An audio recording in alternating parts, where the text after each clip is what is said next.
आज है 24 अप्रैल। चलिए आज की करंट अफेयर पर बात कर लेते हैं। पहला प्रश्न ये है कि हाल ही में केंद्रीय शिक्षा मंत्रालय ने निम्न में से किसे अलीगढ़ मुस्लिम विश्वविद्यालय की पहली महिला कुलपति नियुक्त किया है। ऑप्शन है प्रोफेसर नईमा खातून, दूसरा है सपना तिवारी, तीसरा है बिल्किस मीर और चौथा है इनमें से कोई नहीं। तो इसका जो सही उत्तर है वो है ए, यानी कि प्रोफेसर नईमा खातून। देखो महत्वपूर्ण ये इसलिए हो जाता है क्योंकि ये पहली बात ये एएमयू उत्तर प्रदेश से संबंधित है, ठीक है, और दूसरा ये क्योंकि ये पहली महिला वाला मामला है, तो इसलिए थोड़ा सा महत्वपूर्ण हो जाता है। देख लीजिए, केंद्रीय शिक्षा मंत्रालय ने प्रोफेसर नईमा खातून को अलीगढ़ मुस्लिम विश्वविद्यालय का कुलपति नियुक्त किया है। वे अलीगढ़ मुस्लिम विश्वविद्यालय की पहली महिला कुलपति हैं, ठीक है, ये याद रखना। वैसे विश्वविद्यालय से संबंधित पहली महिला का आता नहीं है ज़्यादा, लेकिन ये इसलिए आ सकता है क्योंकि ये उत्तर प्रदेश से संबंधित है, और दूसरा क्योंकि ये अल्पसंख्यकों से संबंधित है, क्योंकि जो अलीगढ़ मुस्लिम विश्वविद्यालय है ना, उसमें अल्पसंख्यकों की बहुलता रही है शुरू से ही, ठीक है। तो अगला प्रश्न ये है कि भारतीय संविधान के अनुच्छेद 142 के तहत निम्नलिखित में से क्या प्रावधान है। देखो ये आपको लग रहा होगा कि ये तो हमने स्टैटिक पूछ लिया, लेकिन ये स्टैटिक नहीं है, ये करंट का है, लेकिन महत्वपूर्ण बहुत है ये, ठीक है, बहुत महत्वपूर्ण है ये प्रश्न। देखो समझाते हैं, इसकी कहानी समझाएंगे पहले, उसके बाद समझना। सुप्रीम कोर्ट को पूर्ण न्याय करने के लिए देखो यहाँ डिक्री होगा, डिक्री अथवा आदेश पारित करने की शक्ति। दूसरा है अवशिष्ट विषय पर कानून बनाने की संसद की शक्ति। तीसरा है किसी जनजातीय समूह को राष्ट्रपति द्वारा अधिसूचित करने का अधिकार। अब देखो ये जो तीनों के तीनों पॉइंट है ना, कि किसी जनजातीय समूह को राष्ट्रपति द्वारा अधिसूचित करने का अधिकार, ये किस आर्टिकल में है ये पता होना चाहिए आपको। दूसरा अवशिष्ट विषय पर कानून बनाने की शक्ति, संसद की शक्ति है, वो किस आर्टिकल के अंतर्गत है ये भी पता होना चाहिए आपको। और सुप्रीम कोर्ट को पूर्ण न्याय करने के लिए डिक्री अथवा आदेश पारित करने की शक्ति, ये है आर्टिकल 142 के तहत, ठीक है, 142 के तहत। तो यानी कि जो प्रश्न का सही उत्तर होगा वो होगा ए। लेकिन आपको ये भी पता होना चाहिए कि अवशिष्ट विषय पर कानून बनाने की संसद की जो शक्ति है, अवशिष्ट विषय का मतलब क्या है, यानी कि देखो तीन सूचियां होती हैं, एक होती है केंद्रीय सूची, एक होती है राज्य सूची और एक होती है संवर्ती सूची। अगर कोई ऐसा विषय आता है जो इन तीनों सूचियों में नहीं है तो उस पर कौन कानून बनाएगा, तो उस पर संसद कानून बनाती है, ठीक है। लेकिन किन अधिकारों का प्रयोग करके बनाती है, उन अधिकारों का प्रयोग करके बनाती है संविधान के तहत आर्टिकल 248 में ये बता दिया गया है कि अगर इन तीनों सूचियों से इतर यानी कि बाहर का कोई ऐसा विषय आता है जिस पर कानून बनाना आवश्यक है, तो उस पर अधिकार किसका होगा, संसद का होगा, ठीक है। तो ये याद रखना है, ये इंपॉर्टेंट है ये भी।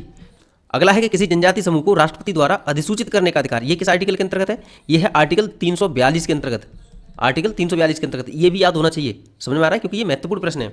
तो अब बात ये है कि ये आर्टिकल जो 142 है ये चर्चा में क्यों आया है, ठीक है, ये बात है पहली बात। तो देखो समझ लो, सामान्य तौर पर हमारे देश में जो एमटीपी एक्ट है ना, एमटीपी एक्ट का मतलब ये है कि जो गर्भ का चिकित्सीय रूप से समापन होता है, यानी कि अगर किसी को गर्भ, अनैच्छिक गर्भ अगर किसी महिला को का धारण हो गया है और उस गर्भ को अबॉर्ट कराना है अगर उन्हें, तो उसको समाप्त करने के लिए जो एक्ट है वो बना था 1971 में, ठीक है। लेकिन 2021 में इसमें संशोधन किया गया है कुछ, ठीक है, इसके नियमों में कुछ संशोधन किया गया है। पहली बात समझ में आई या नहीं, यानी कि अगर किसी महिला ने अनैच्छिक गर्भ धारण हो गया है उसको, तो उसका अगर गर्भ अबॉर्ट कराना है तो वो जो एमटीपी एक्ट 1971 है उसके अंतर्गत किया जाता है। लेकिन 2021 में कुछ संशोधन करे गए, यानी कुछ नियमों में कुछ संशोधन किया गया है, तो हम जो अब अबॉर्ट कराते हैं जो भी महिलाएं, तो वो 2021 के संशोधन अधिनियम के तहत कराती हैं। ये बात आपके समझ में आ गई, ठीक है। लेकिन इसके साथ ही आपको ये भी समझना जरूरी है कि ये नियम है क्या, तभी हम आर्टिकल 142 को इससे जोड़ पाएंगे, ठीक है। समझते हैं पहले। तो देखो ऐसा है कि अगर किसी महिला ने गर्भ धारण कर लिया है और वो गर्भ अगर 20 सप्ताह तक का है, 20 सप्ताह तक का है, तो पता है क्या होगा, अब किसी एक डॉक्टर से सलाह ली जाएगी और वो महिला बताएगी कि हम इस गर्भ को धारण नहीं करना चाहते हैं, ये एक अनैच्छिक गर्भ धारण है, तो वो एक डॉक्टर से सलाह लेके और इस गर्भ को अबॉर्ट करा सकते हैं महिला, ठीक है, इस गर्भ को अबॉर्ट करा सकती हैं। ये बात समझ में आ गई, चलो भाई बात समझ में आ गई। लेकिन बात क्या कि अगर 20 सप्ताह से अधिक हो गर्भ, तो एक और नियम है कि अगर कोई गर्भ 20 सप्ताह से अधिक का हो जाता है और 24 सप्ताह से कम का है, समझो दोबारा से, कोई गर्भधारण किसी महिला को 20 सप्ताह से अधिक है लेकिन 24 सप्ताह से कम है, तब भी उस महिला को अबॉर्शन कराया जा सकता है। लेकिन शर्तें हैं कुछ। पहली तो शर्त यही है कि जो यहाँ पर एक डॉक्टर से सलाह ली गई थी, यहाँ पर कितने 2 डॉक्टर से सलाह ली जाएगी, ठीक है। लेकिन ये काफ़ी नहीं है, अब उस महिला की भी कुछ एलिजिबिलिटी होना जरूरी है। वो महिला पता है, नॉर्मल महिला 24 सप्ताह तक का गर्भ अबॉर्ट नहीं करा सकती, वो केवल विशेष परिस्थितियों में करा सकती है कि या तो वो बलात्कार पीड़िता है वो, या दुष्कर्म उसके साथ अगर किया है कोई, या फिर वो मान के चलिए वयस्क नहीं है महिला, वयस्क नहीं है, ठीक है, या तो बलात्कार पीड़िता है या फिर वयस्क नहीं है वो महिला, या फिर मान के चलिए दिव्यांग महिला है क्योंकि वो संभाल ही नहीं पाएगी, अपने बच्चों की केयर ही नहीं कर पाएगी, तो दिव्यांग महिला है तब भी उसको अबॉर्ट कराया जा सकता है। या फिर कोई ऐसी स्थिति बनती है कि मान के चलिए 20 से 24 सप्ताह के बीच में किसी की पत्नी ने गर्भ धारण किया है और उस बीच अगर पति पत्नी में झगड़ा हो जाता है और वो दोनों अलग हो जाते हैं, तलाक हो जाता है, तो अब अगर 20 से 24 के बीच का अगर गर्भ धारण है उस महिला के पेट में, तो वो उसको अबॉर्ट करा सकती है 2 डॉक्टर्स की सलाह से, ये चीज़ बता करके हमारे बीच में तलाक हो गया। ठीक है, ये बात क्लियर हुई। यानी कि कुछ विशेष परिस्थितियों वाली महिला ही 24 सप्ताह तक का गर्भ जो है अबॉर्ट करा सकती हैं, ये बात हमारे समझ में आ गई। लेकिन अब हाल ही में सुप्रीम कोर्ट ने 30 सप्ताह का गर्भधारण जो एक लड़की का था, 14 साल की बच्ची थी जिसका गर्भधारण था 30 सप्ताह का, उसको अबॉर्ट करने की परमिशन दी है। समझ में आई? लेकिन सुप्रीम कोर्ट ने ये अबॉर्ट करने की परमिशन किस आधार पर दी है? आर्टिकल 142 के आधार पर। आर्टिकल 142 के आधार पर। 142 का पता है मतलब क्या है? आर्टिकल 142 का मतलब ये है कि यहाँ सुप्रीम कोर्ट जो नियम कानून बंधे होते हैं ना, उन नियम कानून जो बंधे होते हैं उनसे पार जा करके निर्णय लेता है। यानी कि ये पूर्ण न्याय करता है कुछ, क्योंकि जरूरी नहीं अगर सुप्रीम कोर्ट ने किसी के प्रति डिसीजन दिया है जो कि संवैधानिक तौर पर बिल्कुल सही है, लेकिन फिर भी जरूरी नहीं है कि उसके साथ न्याय हो, यानी विक्टिम के साथ में न्याय हो, ये जरूरी नहीं है। इसलिए सुप्रीम कोर्ट को आर्टिकल 142 के तहत विशेष शक्तियां हैं, यानी विशेष कोई भी पूर्ण न्याय या कोई भी आदेश पारित करने की शक्ति है जिसके तहत किसी को भी पूरी तरीके से न्याय दिया जा सके। याद रखना, जब राम मंदिर बना है, आपको पता ही है, तो राम मंदिर जब बना है ना, तो राम मंदिर के बनने के साथ साथ वहाँ पर मस्जिद भी बनाई जा रही है। भाई मस्जिद के लिए भी तो जगह दी गई है, तो मस्जिद को जगह देने का अधिकार जो सुप्रीम कोर्ट के पास है वो कहाँ से आया? वो आर्टिकल 142 के तहत ही आया है।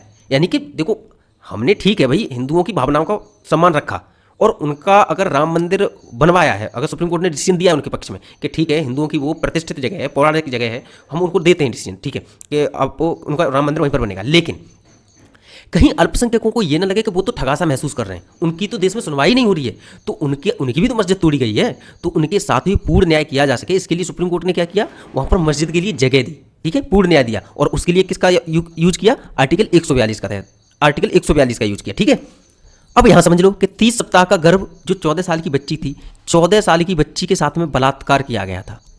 अब 14 साल की बच्ची है, एक ऐसी बच्ची 14 साल की जिसको अभी तक दुनिया के बारे में सही से समझ भी नहीं है, और ऐसी बच्ची के साथ में बलात्कार किया जाता है, और अगर उसको गर्भ धारण करती है तो क्या नियमों के बद्ध होना चाहिए सुप्रीम कोर्ट को? क्या उसको ये सोचना चाहिए कि एक दूसरी बच्ची की जान चली जाएगी पेट में, तो हम इस आधार पर 24 सप्ताह से अधिक के गर्भ को अबॉर्ट करने का निर्णय नहीं देते?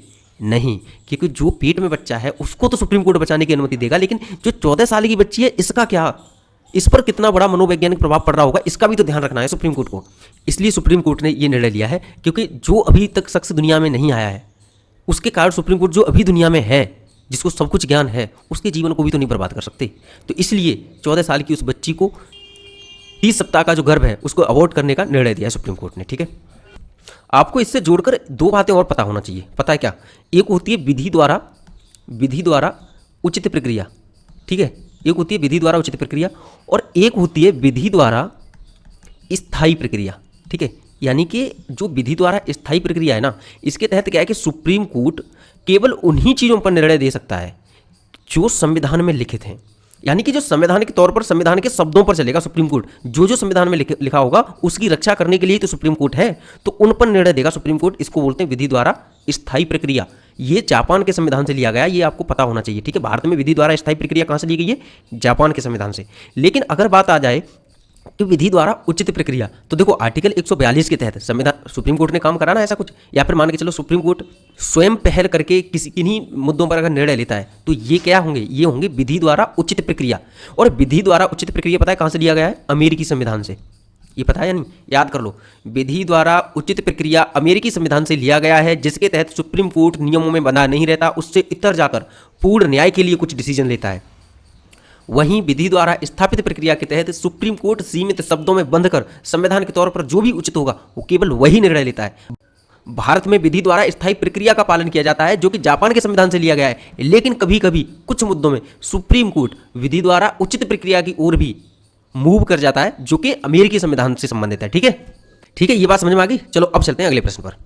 तो अगला प्रश्न ये है कि हाल ही में किस देश द्वारा कुछ ही सेकंड में चार्ज की जाने वाली सोडियम आयन बैटरी विकसित की गई है? ऑप्शन है जापान, चीन, दक्षिण कोरिया या यूएसए। इसका जो सही उत्तर है वो है सी, यानी कि दक्षिण कोरिया। देखिए, दक्षिण कोरियाई वैज्ञानिकों ने केवल कुछ ही सेकंड में चार्ज की जाने वाली सोडियम एंड बैटरी विकसित की है, सोडियम आयन बैटरी विकसित की है, सोडियम आयन बैटरी विकसित की है। तो सोडियम आयन बैटरी के बारे में बताया कि लिथियम आयन बैटरी की तुलना में इनकी उपयोग अवधि कम होती है। यानी कि देखो, सोडियम आयन बैटरी है जो कि हाल ही में बनाई है, ये पता है क्या है, ये लगभग ऐसा कहा जाता है कि 5000 बार इसको चार्ज और डिस्चार्ज किया जा सकता है। ठीक है, यानी 5000 बार चार्ज किया जा सकता है, उसके बाद में अपने आप से डिस्चार्ज होती ही है। दूसरा, अगर लिथियम आयन बैटरी की बात करी जाए तो ये 8000 से 10,000 बार इसको चार्ज और डिस्चार्ज किया जा सकता है। ठीक है, ये याद रखना आप लोग, ठीक है, क्योंकि कभी कभार ना ये ऐसे में या मीन्स में लिखने को काम आ सकता है। ठीक है, अगला कह रहा है किंतु प्रचुर मात्रा में उपलब्ध होने के कारण इसे भविष्य में अधिक सुरक्षित माना जाता है। यानी कि मतलब क्या है कि देखो, लिथियम ठीक है, इसकी बैटरी 8000 से 10,000 बार चार्ज और डिस्चार्ज करी जा सकती है, लेकिन ये अवेलेबल ही नहीं है हमारे पास, ना हमारे पास अवेलेबल है, ना दुनिया में बहुत कम अवेलेबल है। दूसरी बात, और फिर जब है जिन लोगों के पास, जिन देशों के पास, वो बहुत महंगा बेचते हैं। सबसे बड़ी समस्या ये है। तो क्या है, तो ये है कि सोडियम आयन बैटरी क्या है, इसका एक सब्स्टिट्यूट हो सकता है, लेकिन सोडियम आयन बैटरी इसकी लाइफ लगभग आधी है। ठीक है, लेकिन भाई आधी है लाइफ, ठीक है, लेकिन प्रचुर मात्रा में है, ये अवेलेबल है, हर देश में है लगभग, कुछ देशों को छोड़ दिया जाए तो ये ठीक ठाक अवेलेबिलिटी है इसकी, इसलिए इसको अधिक सुरक्षित ईंधन माना जा रहा है। ठीक है, ये देखो, ये है नॉर्थ कोरिया, ये है साउथ कोरिया, ये कोरियन पेनिनसुला है। इन दोनों को जो काटती है ना, ये इसको 38वीं समानांतर रेखा कहते हैं, या फिर आप कह सकते हैं इसको 38वीं पैरेलल लाइन। ठीक है, अब ये देखिए, अगर हम कंपैरिजन करना चाहें सोडियम आयन बैटरी और लिथियम आयन बैटरी का, अगर कंपैरिजन करना चाहें तो देखो, ये देखा है कि ये सोडियम लिथियम की तुलना में 500 से 1000 गुना अधिक प्रचुर मात्रा में उपलब्ध है। देख लो, इसकी उपलब्धता है वो 500 से 1000 गुना, यानी 1 गुना, 2 गुना, 4 गुना, 10 गुना, 20 गुना, 100 गुना नहीं, 500 से 1000 गुना अधिक प्रचुर मात्रा में अवेलेबल है। और लिथियम के कुछ सोर्स ही हैं। ठीक है, फुल चार्ज के समय तेजी से चार्ज हो जाती है सोडियम आयन, और ये धीमी चार्ज होती है, ये भी एक फायदा है सोडियम के मामले में। ठीक है, एक ही तो अभी लाइफ कम है। सुरक्षा के मामले में देखा जाए तो ये देखो, ये सुरक्षित है क्योंकि इनमें आसानी से विस्फोट नहीं होता, और इसमें क्या है, इसमें विस्फोट हो जाता है जल्दी। ठीक है, और देखो, अधिक तापमान रेंज में भी काम करती है, सोडियम आयन बैटरी की बात कर रहा है, और इस प्रकार अधिक चरम तापमान में भी इनका उपयोग किया जा सकता है। लेकिन इनके साथ उल्टा है जस्ट, कि अधिक तापमान रेंज में काम नहीं करती है, इसलिए उच्च तापमान में इनमें आग लगने की संभावना बनी रहती है। अब उपयोगिता के बारे में बताया कि लघु और बड़े पैमाने की ऊर्जा भंडारण प्रणालियों में किया जाता है, और इसकी पोर्टेबल उपकरणों और इलेक्ट्रिक वाहनों के लिए उपयुक्त है। ठीक है, कुल मिलाकर अगर देखा जाए तो सोडियम आयन बैटरी की केवल लाइफ कम है, बाकी की ये हर तरह से लिथियम आयन बैटरी से अच्छी है। बस एक समस्या और है कि इसको छोटे छोटे सिलेंडरों में नहीं भरा जा सकता। ठीक है, अब आ जाते हैं अगले प्रश्न पर कि संयुक्त राष्ट्र प्लास्टिक संधि पर अंतर सरकारी वार्ता समिति की चौथी बैठक कहाँ आयोजित की गई है। ऑप्शन है फ्रांस, जर्मनी, कनाडा, पोलैंड। तो इसका सही उत्तर है सी, यानी कि कनाडा। देख लेते हैं, UNEA यानी कि यूनाइटेड नेशंस एनवायरनमेंट असेसमेंट द्वारा, अर्थात संयुक्त राष्ट्र पर्यावरण सभा द्वारा 2022 में एक संकल्प अपनाकर अंतर सरकारी वार्ता समिति का गठन किया गया था। इस समिति को प्लास्टिक की संपूर्ण उपयोग अवधि में इससे होने वाले प्रदूषण की समाप्ति के लिए कानूनी रूप से बाध्यकारी संधि तैयार करने का कार्य सौंपा गया था। ठीक है, और देख लो, एक 2-3 फैक्ट और हैं कि दुनिया में चीन सबसे ज़्यादा प्लास्टिक उत्पादक देश है, भारत का स्थान तीसरा है। फिर देखो कि Bharat 5.5 million single use plastic अपशिष्ट उत्पन्न करता है।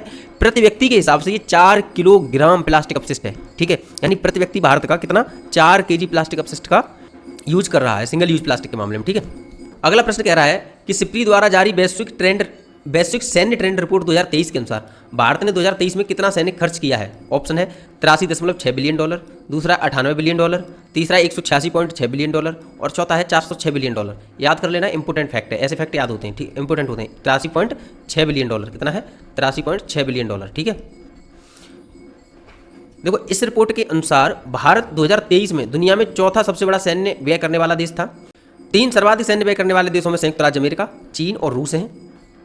अगला प्रश्न है कि हाल ही में स्वर्ण क्रिस्टल तथा स्वर्ण क्रिस्टल से भरी गैस धूल से निकलने में चर्चा में आया माउंट अरेबस किस स्थान पर अवस्थित है। ऑप्शन है उत्तर अमेरिका के रॉकी श्रेणी में, दूसरा है दक्षिण अमेरिका के एंडी श्रेणी में, तीसरा है स्कैंडिनेवियन पर्वतों के पास, और चौथा है अंटार्कटिका। तो इसका सही उत्तर है वो है डी, यानी कि अंटार्कटिका। देखो, माउंट अरेबस एकमात्र ज्वालामुखी है जिससे क्रिस्टल के रूप में सोना निकल रहा है। यह अंटार्कटिका पर एक सक्रिय ज्वालामुखी है, और यह विश्व का सबसे दक्षिणी सक्रिय ज्वालामुखी है। देखो, ऐसा नहीं है कि कहीं दूसरी जगह पर किन्हीं अन्य ज्वालामुखी में सोना नहीं निकलता है, वहाँ पर निकलता है, लेकिन राख के रूप में निकलता है, बहुत कम निकलता है। लेकिन माउंट अरेबस पर क्या है, ये क्रिस्टल के रूप में निकल रहा है। ठीक है, ये इंपॉर्टेंट है। अगला प्रश्न है कि हाल ही में किस देश द्वारा भारत को अपने शीर्ष स्तरीय सुरक्षा भागीदार देश के रूप में मान्यता दी गई है। ऑप्शन है USA, दूसरा है मॉरिशस, तीसरा है फिलीपींस, और चौथा है ऑस्ट्रेलिया। तो इसका सही उत्तर है वो है डी, यानी कि ऑस्ट्रेलिया।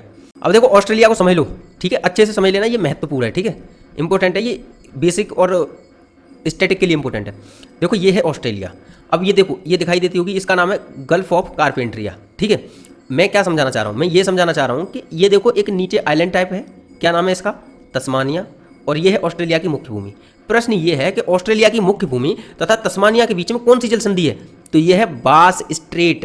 क्या नाम है इसका, बास या फिर वॉस स्ट्रेट। ठीक है, ये याद रखना है। और ये देखो ये है ग्रेट डिवाइडिंग रेंज ऑस्ट्रेलिया का, ये है ग्रेट डिवाइडिंग रेंज, ये वाला। अब इस ग्रेट डिवाइडिंग रेंज के जो यहाँ रहते हैं ना पीपल, यहाँ आपको पता है ऑस्ट्रेलिया की 90% जनसंख्या यहीं रहती है। यहाँ से इधर से आती है ठंडी ठंडी हवा, बहुत बढ़िया, बारिश भी इधर से ही होती है। तो यहाँ पर ये क्षेत्र बहुत उपजाऊ है। बाकी ये क्षेत्र सूखा हुआ क्षेत्र है, यहाँ पर जनसंख्या बहुत ही कम रहती है। और बाकी ये वाला जो क्षेत्र दिखाई दे रहा है ना आपको, ये वो क्षेत्र है जहाँ पर उत्खात कुएं पाए जाते हैं। इसका मतलब ये है कि यहाँ पर कुएं बने हुए हैं जिनमें से पानी अपने आप से निकलता रहता है। ये ऐसी ज़मीन है, दलदली ज़मीन है। कैसी है, दलदली ज़मीन। ठीक है, और ये देखिए ये जो डिजर्ट है, ये क्या है, गिब्सन डिजर्ट, ये है ग्रेट विक्टोरिया डिजर्ट, और ये है किम्बरले प्लेटू। ये कुछ एक दो चीज़ों को याद रखना है। ठीक है, अब जो सबसे महत्वपूर्ण है वो भी याद रखना है। वो क्या कि ऑस्ट्रेलिया में 6 प्रांत हैं। कौन कौन से, ये देखो वेस्टर्न ऑस्ट्रेलिया, याद ही हो गया भाई, याद हो गया। और ये देखो नॉर्दर्न टेरिटरी, और ये साउदर्न टेरिटरी। 3 याद हुए या नहीं, यहाँ से काट दो इससे। अब इधर का देखो, आधा ऑस्ट्रेलिया तो हमने याद कर लिया, एक है नॉर्दर्न टेरिटरी, एक है साउदर्न टेरिटरी यानी नॉर्थ साउथ, और एक है वेस्ट, एक है वेस्टर्न ऑस्ट्रेलिया। तो देखो अब रह गया ईस्ट। तो ईस्ट में क्या क्या है वो देखो, पहला है क्वींसलैंड, दूसरा है न्यू साउथ वेल्स, और तीसरा है विक्टोरिया। और यही सबसे महत्वपूर्ण है, इनको याद रखना। ऑस्ट्रेलिया में 6 प्रांत हैं, उन 6 के 6 प्रांतों को आपको याद रखना है। ठीक है, इसके साथ ही इसमें 2 चीज़ और याद करने वाली है, पता है क्या, जो ग्रेट डिवाइडिंग रेंज है ना, उसका जो सबसे ऊंचा माउंट है, यानी जो सबसे ऊंची चोटी है वो क्या है, माउंट कोस्किस्को। क्या नाम है, माउंट कोस्किस्को। और इसके साथ ही जो ऑस्ट्रेलिया की राजधानी है ना, कैनबरा, क्या नाम है उसका, कैनबरा। ऑस्ट्रेलिया की राजधानी कैनबरा न्यू साउथ वेल्स प्रांत में है। ये सबसे महत्वपूर्ण पॉइंट है अभी तक जितना पढ़ाया है। ठीक है, ऑस्ट्रेलिया की राजधानी कहाँ है, न्यू साउथ वेल्स। साथ ही जो माउंट कोस्किस्को है वो भी कहाँ है, न्यू साउथ वेल्स। ठीक है, देख लेना इसको एक बार, जो मैं बोल रहा हूँ उस चीज़ को ध्यान रखना। अब देखो ये देख लेते हैं बल्लाना। तो बल्लाना में जो पहला ऑप्शन है ये तो अभी वाला प्रश्न नहीं है जो हम पढ़ के आए। अब ये देखो, पावुलुरी सुब्बाराव को अंतरिक्ष विज्ञान के क्षेत्र में भारत के आर्यभट्ट पुरस्कार से सम्मानित किया गया है। नाम देख लेना, पावुलुरी सुब्बाराव। तीसरा देखो, सौरभ घोषाल एक पेशेवर स्वैक्स खिलाड़ी थे जिन्होंने अभी संन्यास ले लिया है। पता है कैसे आ सकता है, ऐसे 4 खिलाड़ी दे दें और ऐसे दे दें 4 ऑप्शन के खिलाड़ियों का खेल से मिलान करें, इस स्थिति में ये बन सकता है प्रश्न। अगला देखो, भारतीय ग्रैंड मास्टर डी गुकेश ने कैंडिडेट शतरंज टूर्नामेंट में अमेरिकी शतरंज खिलाड़ी हिकारू नाकामुरा को हराकर शतरंज टूर्नामेंट जीत लिया है। ठीक है, एक याद रखना, इस पर अपडेट और आएगी, वो और बताएंगे बाद में। ठीक है, अब देखो कल का जो प्रश्न था कि भारत सरकार ने LGBTQ समुदायों के कल्याण पर गठित समिति का अध्यक्ष किसे बनाया है, तो इसका उत्तर है बी, यानी कि राजीव गौबा।